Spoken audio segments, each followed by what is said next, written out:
The most recent garden update. I'm not sure what number it is. It's like 32B or something. Not really, it's like 6, I think. But okay, so got sage. Tomato plants are getting really big.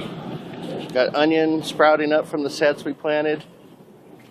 And we hacked the crap out of our mulberry tree because there wasn't enough light coming in for some of these things. So we got onions back here in the corner by the tree. Got some strawberries my son put in a bucket over here. Still waiting on sprouts for these peppers. You can't see them, but the tomatoes from seed are coming up. There's a whole bunch of them, so I'm hoping the peppers will do the same thing. I don't see them yet, but the 3 types of lettuce is doing pretty good. Over here in the shade, not too well, but in the middle and the end, they're doing good. All the carrots are coming up. My wife covered up the edge of the garden with some more cardboard and buried it, so that keeps the weeds from creeping in from the edge. And I remembered I got some endive over here. It's kind of sparse, but a few of them should end up being pretty good heads of endive. And then our collards and mustards, and now the green onions are coming up over there. The peas are doing outstanding. They're cold weather crops, so they're liking this early planting. And my beans are doing very well. All the way down the trellis I've got beans. And what's not doing well is this lima bean row. I've only got about 3 or 4 plants, and they look pretty haggard. The leaves are yellow and they just don't look good. I don't know what the deal is with those seeds. Maybe they're not for this area, but I may replant the lima beans if they don't come up here pretty quick. These last 2 rows of corn, which are the Silver Queen, are finally coming up. That deep rain that we got really helped them out. I think they're going to be a lot slower than the other corn. And you can see my kids did a lot of work covering up our squash, surrounding it with straw. And that's a mulching that helps the plants get some more nutrients, also keeps the weeds out. I know we've got cardboard here underneath, but still there's a few top weeds that come through, so this straw really helps now. This middle corn's starting to get going.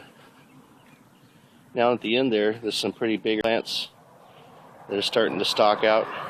The one that's really doing good though is this yellow corn up in the first 2 rows. They're really getting pretty tall.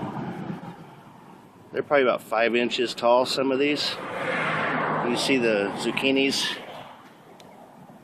in the middle of the circles of straw are doing pretty well. Some of the hills have 2 plants. Some of the hills have 3 to 4. Some of the hills only have 1. So it'll be interesting to see if it ends up being 1 plant in some of these hills, if they grow a lot better than being clustered with 2 to 3 plants. This one over here is pretty massive. It's all by itself, but seems really happy.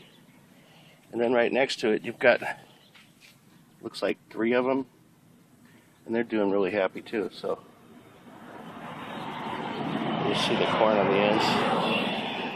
So that yellow corn is really doing well. I'm finally getting sprouts of cantaloupe and honeydew melon. It took a while because I guess they like the soil to be warm and it's been cool.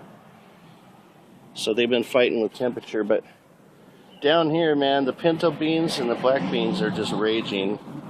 And they're not even in the sunny area. The ones in the end that are getting a little more sun are growing quicker.